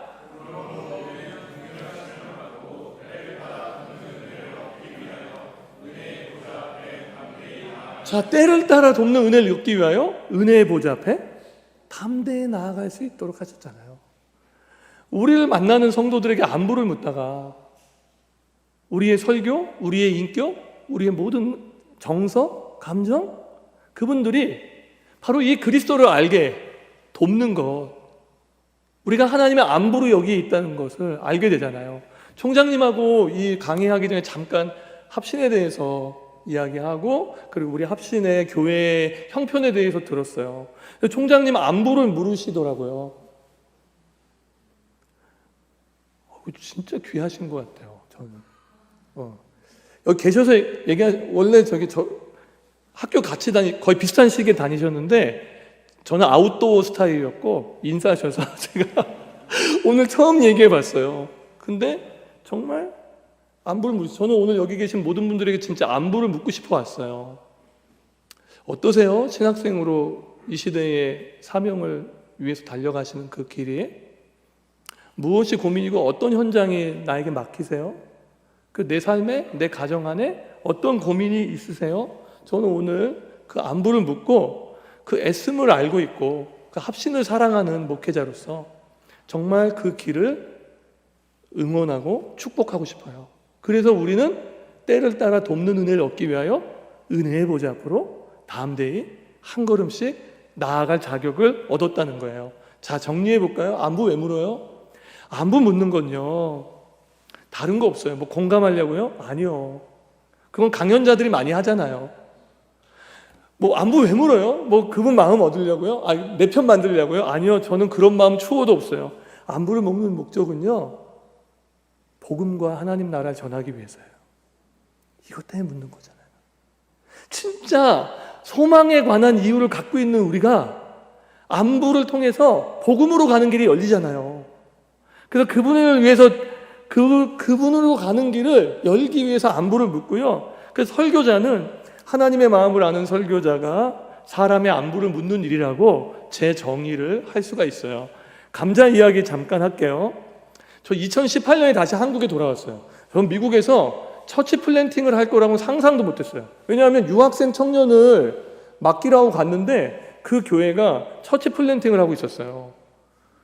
근데 가서 보니까 140년 된 미국 백인교회 친교실에 한인이 없는 지역에 개척된 한인교회. 저한테 설명 좀 해주시겠어요? 이게 무슨 어떻게 목회하는 이게 그래서 제가 안 맞죠. 그래서 제가 어느 날 노스캐롤라이나거든요. 그 하늘이 그렇게 맑은데 혼자 한인이 없는 지역에 개척된 한인교회? 사실 저는 그때 하나님을 이해하려는 시도를 잠깐 멈추고 그게 믿음의 여백을 갖기 시작했어요. 굉장히 저에게 목회적 회심이 있었던 그 기간이었거든요. 그렇게 시작된 목회인데 그 얘기는 제가 오늘 할 건 아니에요. 2018년에 다시 한국으로 돌아오면서 아내하고 기도했어요. 왜냐하면 진로가 결정돼 있지 않으니까. 아이들은 입시에서 경로를 이탈했고. 그러니까 기도하다가 아내가 어느 날 둘이 앉았어요. 자, 이제 패를 열자. 몇 개 없지만 그때 제 아내가 저한테 이렇게 얘기하더라고요. 여보, 숨 막힐래 막막할래? 숨 막히는 건 청빙이고요. 막막한 거 후임이랑 오케이. 막막 오케이. 그래서 막막을 결심하고 들어오게 된 거예요.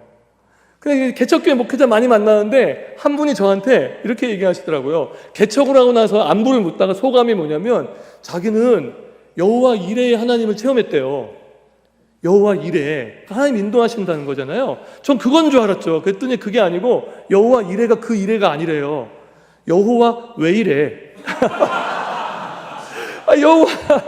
여호와 왜 이래? 너무 공감하죠. 너무 동감하죠.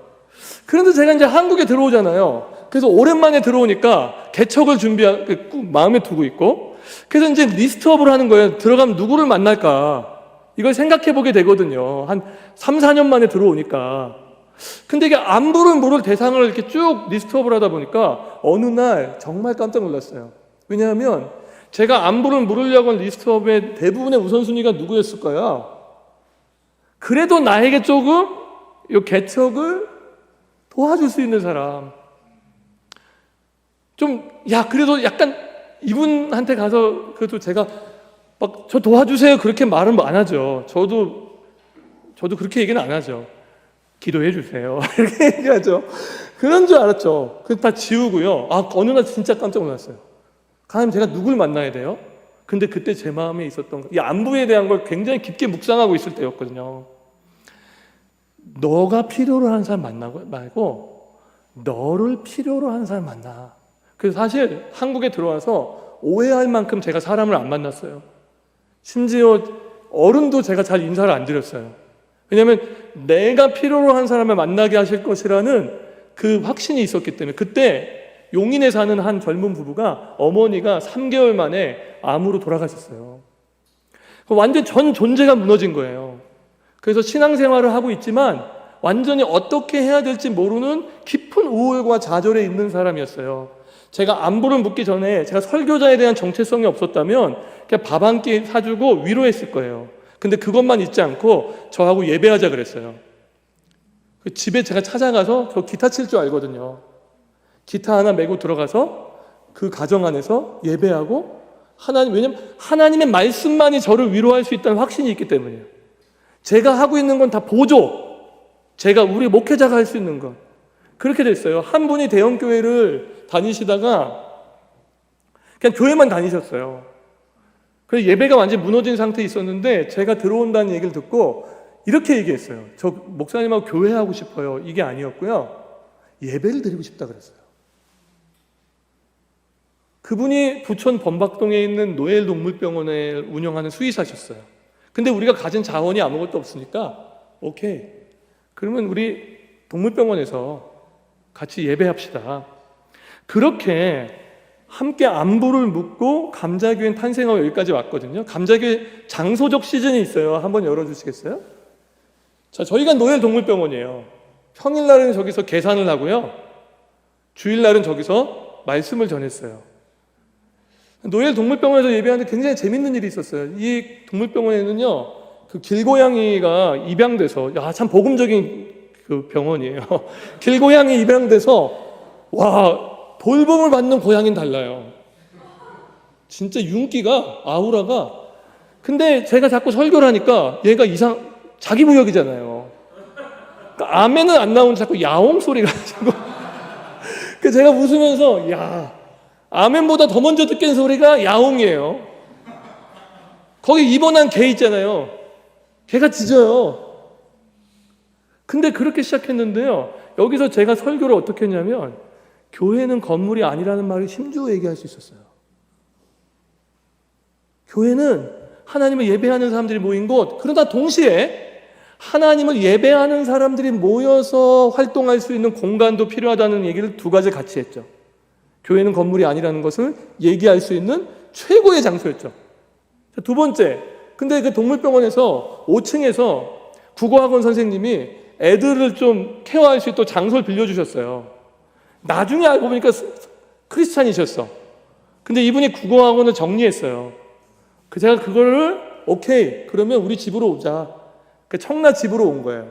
아파트에서는요, 교회는 건물이 아니다라는 얘기를 하는 게 아니고요, 어떻게 이웃과 함께 공생하는 교회가 될 것인가, 이게 핵심이죠. 그거는 뭐냐면요, 예배 시간에 크게 찬양하지 않는 거예요. 왜냐하면 우리는 예배가 11시가 굉장히 소중한 프라임 타임이지만 밀린 직장인의 잠은 그 시간에 깨우면 사자의 코털을 뽑는 거예요. 그래서 숨죽여 얘기했는데 제가 그때 뭐라고 그랬냐면, 나의 영혼이 잠잠히 하나님만 바라며 우리의 구원이 그에게 있다. 여기서 우리는 우리의 소리를 낮추고 이웃의 소리를 듣자고 얘기했어요. 2020년이 됐어요. 이제 드디어 얻었거든요. 얻었는데 진짜 한 주 예배하고 코로나가 왔어요. 한 주 예배하고. 당장 목회자의 마음에 어떤 마음이 들까요? 여기가 월세가 만만치 않아요. 신도시라. 당장 다음 주부터 월세는 어떡하지? 라는 마음이 들잖아요. 막 한 주 딱 감격했어요. 그리고 3년을 못 모였거든요. 3년을 못 모이고 한 주 딱 감격했는데 그때 제가 사울왕의 심정을 알았어요. 왜 사무엘을 못 기다렸는지. 못 기다리겠더라고요. 당신은 정한 날에 안 오고 백성들은 흩어지고 뭐라도 해야 될 것 같은데, 근데 이때 안부를 더 개인적으로 물을 수 있는 시간들을 허락하셨어요. 1대1은 되니까 기타 하나 메고 안부가 필요한 사람들을 찾아가서 복음을 전했어요. 그리고 그렇게 모여온 교회인데 되게 재밌는 일이 있었어요. 이제 코로나 풀렸을 때 우리는 교회 역사 5년에 한 5, 6년에 코로나 3년이니까 대부분이 마스크를 쓰고 만난 거예요. 그러니까 다 마기꾼이신 거지. 이걸 오픈하는 날이 있었어요. 그때 이렇게 약속했어요. 우리 서로 놀라지 말아요. 그래서 오픈해서 그렇게 시작된 교회라고요.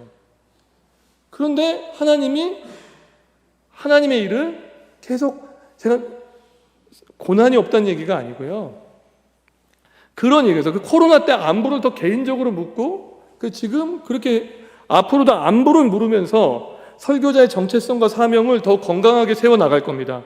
안부를 물으면서 세워진 세 기둥이 있어요. 이겁니다. 예배와 양육과 소그룹이에요. 제가 이따가 만약에 실질적 제안에서 얘기할 건데, 여러분 저 밑에는 뭐가 흐르냐면 저 밑에가 뿔인데요, 복음이 흐르고 복음으로 소통하고 복음이 만드는 환대의 문화. 근데 저 세 가지의 키워드는 반드시 잡아야 돼요. 특히 예배와 소그룹 사이에 양육이 있어요. 양육. 그냥 성경 공부 제자 훈련 말고 저는 좀 더 포괄적으로 양육이라는 말을 쓰거든요. 근데 저 세 가지예요. 저 세 가지가 아까 제가 말한 에디 스태처가 말한 복음이 충실하게 선포되는데, 그 복음이 구동하는 소그룹이 되려면 그 복음으로 대화하고 복음으로 공유하는 양육이 반드시 있어야 돼요. 그거는 제가 이따가 실질적 제안에서 한 번 더 다루도록 하고요.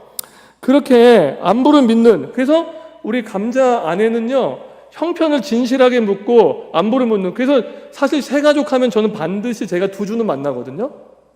첫 번째는 복음을 전하고요, 마지막 시간에는 슬기로운 감자 생활을 얘기해요. 왜냐면 이분이 지역교회로 들어오니까. 근데 많은 분들이 제가 관한 것을 묻지 않는 것에 놀라워하세요. 근데 너무 안타깝지 않아요, 여러분? 내가 관한 게 너무 별 볼 일 없고 초라하면 교회로 들어오는 문턱이 높아진다니까요. 이걸 우리가 낮춰야 돼요.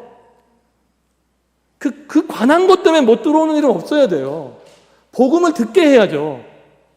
복음을 듣도록. 근데 이거는 우리의 문화. 근데 이게 지금 우리 교회 안에 이 문화로 잘 자리 잡아가고 있는 모습을 보면서 기쁜 거예요. 잘 안 되죠. 자기애적인 성향을 갖고 있는 우리가 여전히 그 관한 것에 대한 관심이 더 많고 그게 복인 줄 알죠.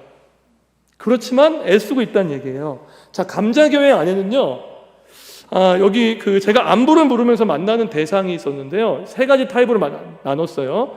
근데 이게 내수용 언어니까 이해하고 들어줘. 이건 내수용 언어입니다. 이거는 저 비방용 언어예요. 그러니까 믿지 않는, 첫 번째가 뭐냐면 이집트의 노예예요. 이분은 이집트의 세계관에서 이 피라미드 구조잖아요. 이 세계관에서 그거 외엔 다른 대안이 없어서 한 층을 더 올라가려는 그런 세계관 속에 살고 있는 분들인 거죠. 근데 이분들을 저는 이집트의 노예라고 불러요. 아직 거기에 있으니까. 그래서 저는 야구팀이 너무 저거한 게, 제 야구팀에 가가지고 처음으로 그 얘기를 들었거든요. 저 새끼 빼. 제가 야구 조금 하거든요. 근데 실수를 한 번 했더니 목사님들 팀은 그렇게 얘기 안 해요. 목사님들 팀은 괜찮아요, 할 수 있어요. 그 여기 갔더니 저 형이 저 새끼 빼 저거. 그래서 제가 은혜가 지배하는, 여러분 되게 좋은 데 계신 거예요. 근데 여러분 그 말이요, 저로 하여금 정말 전 존재가 깨어지게 하는 각성이 일어나게 했어요. 와, 내가 너무 대접받고 있구나. 와, 내가 너무, 그러니까 우리 말 들어주는 분들, 그래도 교회 안에 있는 성도님들 말 들어주시잖아요. 근데 이집트의, 노예라고 표현하는데, 그쪽 가잖아요? 안 그래요. 저 거기서요, 안에 저 영매로 알아요. 한 번은 한 분이 저한테 얘기했어요. 오늘 우리가 지면은 의연이가 기도 안 해서 진 거야. 이기면 의연이가 기도해서 이긴 거야. 그 한 분은 저한테 그러더라고요. 아침에 야구하거든요. 형님인데, 야, 난 의연이가 너무 부러워. 그러더라고요. 이거 무슨 얘기인가 그랬더니, 쟤는 맨정신에 야구하잖아. 매일 밤마다 술을 드시는 거예요. 그러니까 아침에 제정신으로 나오는 게 없는 거야. 근데 의연이는 저가 돼요. 그래서 이집트의 노예를 만나면서 늘 말문이 막히는 거죠. 도대체 어떻게 복음을 전하는 거예요? 근데 한 가지 실마리가 있더라고요. 이분들도 죽어요. 장례가 나거든요. 장례가 날 때 기도해 주겠다 그러면 그때 소망에 관한 이유를 물을 수 있는 틈이 벌어지는 것을 보게 돼요. 이분들도 실존적, 이분들에겐 실존적 아픔, 누구나 공감하는 그 문제를 만났을 때가 타이밍이죠. 두 번째는요, 바벨론 포로예요.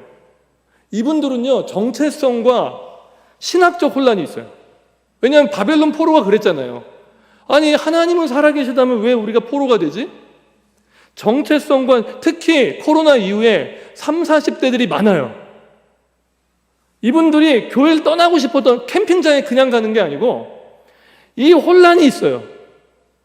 하나님이 살아계시다면, 그리고 자기 인생을 갈아 넣어서 교회에서 봉사를 했는데 이제 양육을 하고 일터에 나가서 이걸 구현하려고 하다 보니까 교회하고 다른 세상을 만났는데 온도 차이가 너무 크니까 이걸 얘기하고 싶은데 이 이야기를 같이 할 만한 공동체가 없는 거죠.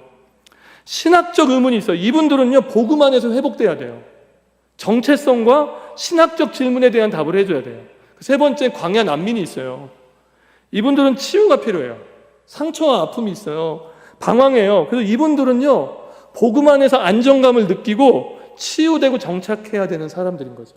자, 감자교회가 처음에 개척했을 때 지금은 세 가지 타입이 다 있거든요. 그래서 저는 이제 의사 같은 느낌이니까 정죄하자는 게 아니라 이분이 지금 어느 스탠스에 서 있는지 봐야 되잖아요. 그래야 도울 수 있잖아요. 우리 교회는 지금 세 가지 타입이 다 있어요. 세 가지 다 있는데 처음에는 누가 많았냐면 바벨론 포로가 많았죠. 코로나 때니까. 그분들과 함께 대화하면서 정체성, 신학적 입장, 나름대로 개혁주의에 기반한, 제가 복음의 춤을 추고 있다고 얘기했는데, 그래서 이 사람들마다 복음을 전하는 방식이 달라져야 한다는 거죠. 이게 설교자의 사실은 정말 큰 고뇌여야 된다고 생각해요. 얼마 전에요, 우리 교회 안에 30대 중에 무신론 형제들이 몇 명 있거든요. 이제는 무신론적 세계관을 갖고 있잖아요. 신은 없다. 근데 우리 교회 30대 몇 명이 무신론자라고 저한테 얘기했어요. 근데 그거 되게 미안해하면서 얘기해요. 얼마나 고마워요. 미안해하면서 얘기해 주니까. 우리 야구팀에서는요, 그렇게 얘기 안 해요. 저한테 맨날 이렇게 이 표현 써야 되나? 목사들은 양아치래요. 진짜 그렇게 얘기해요. 그렇게 얘기해요. 근데 그 팀에서 제가 그리스도인이 산다는 것에 대해서 엄청 기도했거든요. 도대체 어떻게 사나? 전 야구하러 가고 싶어. 근데 오해는 하지 마세요. 전 복음을 전하러 간 사람은 아니에요. 전 야구가 좋아서 간 거예요. 복음을 전할 마음보다는 야구할 마음이 더 커요. 근데 자꾸 접하다 보니까 그 팀에서 정말 내가 신뢰를 얻으려면 회비를 잘 내야 돼요. 약속을 확실하게 지켜줘야 돼요. 그래야 임원진의 마음에 신뢰를 얻어요. 그래서 제가 결심했죠. 아내한테, 여보, 야구 회비는 헌금 다음에 2순위로 해줘. 그래서 5위 안에 내게 해줘. 근데 이게 틀리지 않았어요. 이게 다르다는 얘기를 좀 하고 싶은 거예요. 근데 무슬론 형제가 하나 있었는데 그 형제가 얼마 전에 저한테 오셔서 지난 주일인가요? 자기 부족 태웠다고 얘기했어요. 그래서 제가 정말 놀랐거든요. 부족이 있었어요? 이 말을 하고 싶었어. 근데 이게 아버지가 어머니가 잘 되라고 이게 부족을 넣어준 거예요. 근데 그 부족을 태웠다고 얘기했는데 그 다음 주에 와서 알게 된 건데 그때는 한 장만 태웠고 한 주 지나고 다 태웠대요. 그런 일들이. 그래서 사실 목회자는 우리가 명예를 바라보고 하는 것도 아니고 사실 명예를 추구하는 목회자의 그거 아니잖아요. 우리가 그렇다고 사례를 풍성히 받을 수 있는 그런 시대 현실에 있는 것도 아니고. 그럼 우리에게 정말 영예는 뭔가? 복음을 만난 사람들이 그 복음 앞에 반응하고 산 소망이 진짜 소망이구나 하는 걸 볼 수 있는 거죠. 이 세 가지 타입이 지금 다 모여 있어요. 그래서 제가 이 세 가지 타입을 이렇게 보고 있는 거고요. 여기서 개척교회 목회자 안부를, 근데 안상혁 총장님이 이미 많이 묻고 계시더라고요. 저는 개척교회 목회자 안부를 묻거든요. 다음 페이지로 넘겨주세요. 그래서 발견한 사명이 있어요. 감자의 꿈이에요. 그래서 개척교회 목회자 부부, 특히 목회자 자녀, 이분들을 격려하는. 근데 저는 이게 나눔으로 그러니까 감동으로 하면 안 돼요. 그러니까 한 지역교회에서 오래 가려면 자꾸 감동으로 하잖아요. 그럼 자꾸 개척교회 목회자 어려운 형편 보여줘야 돼요. 예를 들면 감동으로 하려면 감동은 한계 효용 법칙이 있잖아요. 세감 법칙이.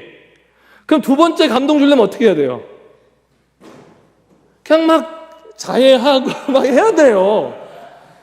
저는 그럴 자신이 없어서 어떻게 했냐? 이걸 끝까지 하고 싶은데 어떻게 했냐? 저는 구조화시켰어요.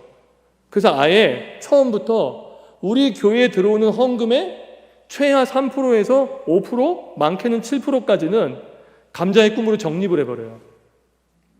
그리고 절기에 들어오는 헌금은 다 글로 보내요.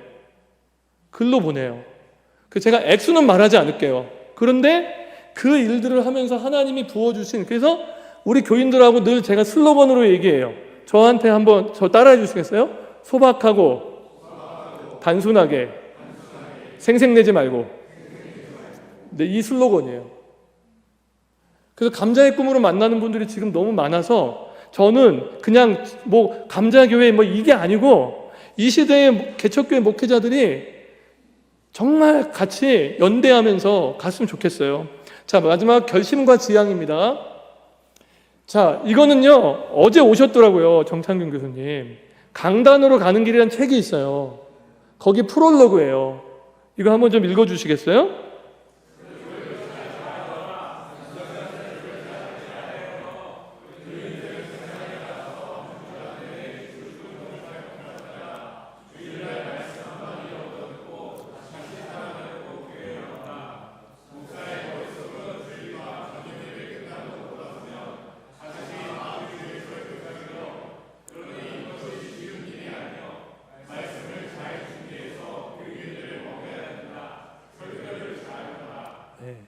사실 설교자로서 다 캐릭터가 다르실 거예요. 그러니까 성경이 설교자를 통과해서 설교가 되는 과정 중에 이 설교자의 캐릭터, 그리고 신앙적 배경, 지성적 역량, 그 받은 달란트, 그리고 내가 서 있는 삶의 자리가 달라서 사실 굉장히 다이나믹할 수 있어요.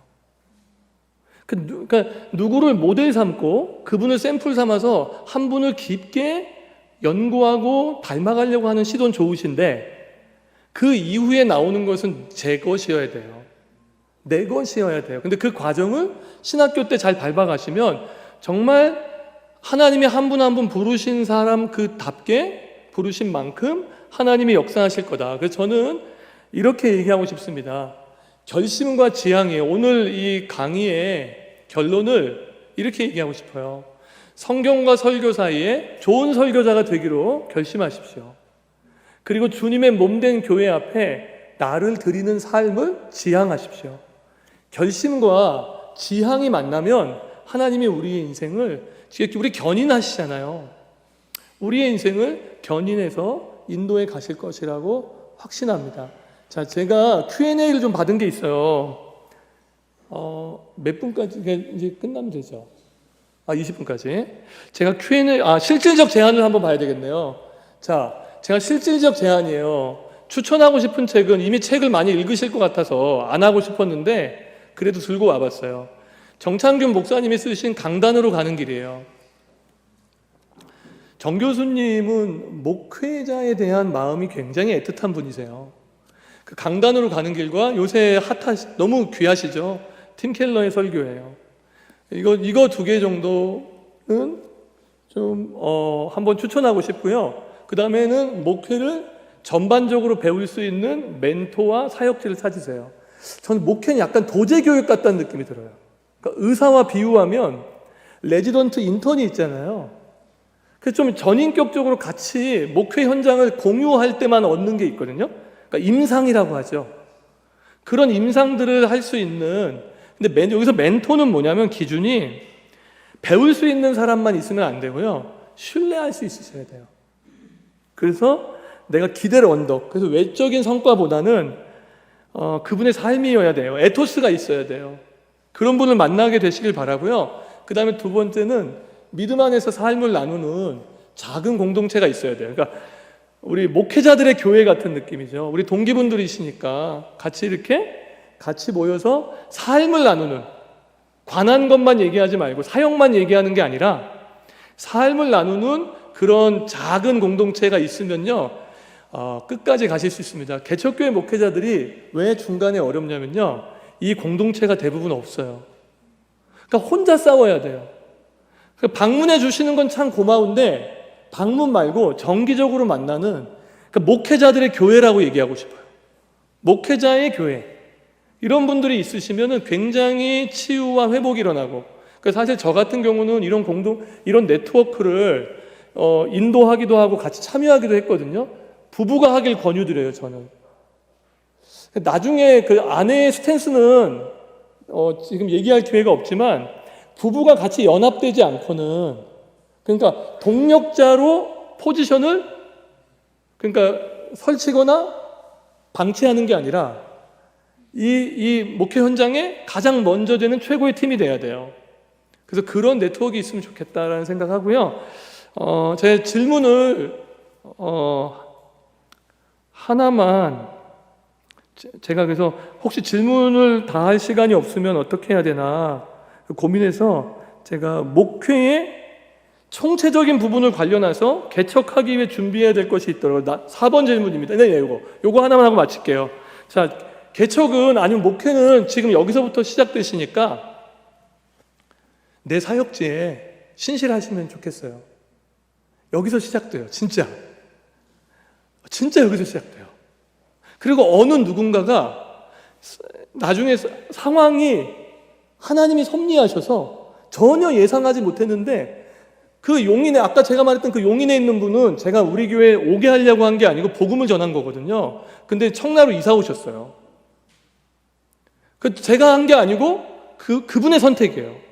그래서 신실하시면 좋겠고요. 두 번째는 설교에 좋은 설교자 되시려고 결심하고 지향하셔야 되고요. 그리고 반드시 제가 강조하고 싶은 거, 소그룹 역량을 키우셔야 돼요. 1대1부터 하셔야 돼요. 이 역량이 있지 않으면 현대사회, 그러니까 지금 현대인들은요, 마음의 문을 방문하는 일에 있어서 더 개인적이거든요. 그래서 이거 옛날 말로 하면 신방인데 1대1로 양육할 수 있는 소그룹 역량을 반드시 가지셔야 돼요. 이게 있으면 어마어마한 게 될 거예요. 왜냐하면 저는 지금도 우리 교회 안에 화요일, 수요일 밤마다 양육을 하거든요. 요건 1대1은 아니에요. 근데 수요일 밤은 선착순을 받아요. 왜냐하면 저는 인격과 인격의 이 안부를 묻는 양육이 있거든요. 근데 요 화요일 밤, 화요일 낮반, 밤, 그 수요일 요 세 그룹이 한 40명 가까이 돼요. 근데 이분들이 30, 40대예요, 다. 그냥 애 서로 번갈아가면서 맡기면서 오는 거예요. 근데 왜 올까 하고 보면 바로 이 소그룹에 대한 갈망이 있어요. 그리고 내 삶을 이야기하고 그리고 이 질문을 듣고 싶은 거예요. 지금도 원웨이 커뮤니케이션이잖아요. 저한테 묻고 싶은데 못 물으시잖아요. 그런 것들을 거기서 풀어주는 거예요. 예배 가운데 선포하고 여기서 그래서 그거 하고요. 그 다음에 교회론을 어떻게 교회 세우고 싶은지 교회에 대한 철학을 선명하게 하셔야 되는데 부탁드리고 싶은 건 이걸 서로가 PT하세요. 그리고 교수님한테 가서 제가 이런 교회론을 갖고 하고 싶어요 라고 프리젠테이션을 하셔야 돼요. 내 생각 안에 머물러 있는 교회론은 약간 창살 안에 갇혀진 교회론 같아요. 이걸 프리젠테이션 해야 돼요. 그래서 제가 개척교회 목회자가 오시면 정말 도와줘야 될 분들은 날짜를 잡고 저한테 PT를 해달라고 하거든요. 그러면 그분이 저한테 와서 PT를 하세요. 저는 오디션 프로그램의 심사위원이 아니고 피드백 해드리는 거예요. 질문해드리고. 근데 이러면서 얻는 유익이 진짜 커요. 교회론이에요. 그 네 번째, 우리 부부가 어떤 목회자인지 정직하고 분명하게 알아야 돼요. 그러니까 어떤 캐릭터고 어떤 자기 객관화가 돼야 돼요. 근데 부부가 돼야 돼, 부부가. 요거 네 가지입니다. 자, 개척 여기서부터 목회는 여기서부터 시작되고요. 설교와 소그룹의 역량, 특히 소그룹의 역량 정말 한번 깊게 생각해 보시고요. 교회론, 교회에 대한 철학, 그리고 모든 신학이 교회를 위해 갈 수 있도록, 그리고 내가 어떤 부부인지를 알 수 있도록. 질문은 못 받겠습니다. 죄송합니다. 제가 혹시 나중에라도 궁금한 게 있으면 저 김상현 전세 우리 교회에 계세요. 그래서 제가 오늘 거짓말한 거 있나요? 네. 기도하고 마치겠습니다. 하나님, 합신을 나온 것이 시간이 갈수록 너무 감사하고 빛을 발하고 있음을 감사합니다. 개혁주의의 건강한 울타리와 튼튼한 무대 위에서 우리 모두가 복음의 춤을 마음껏 출 수 있도록 은혜를 더하여 주십시오. 여기 계시는 한 분 한 분의 삶이 저는 다 알지 못하지만 안부를 물으실 줄 아는 주님께서 아시오니 한 분 한 분의 삶을 좀 더 좋은 설교자로 세워져 갈 수 있도록 이끄시고 역사해 주십시오. 간절히 바라기는 우리 합신이, 그 건강한 신학을 갖고 있는 우리 합신이 시대 현실과 잘 소통하며 정말 교회를 갱신하고 복음이 살아 움직이며 하나님 나라가 문화가 되는 교회로 세워져 갈 수 있도록 은혜를 베풀어 주십시오. 예수님 이름으로 기도합니다. 아멘.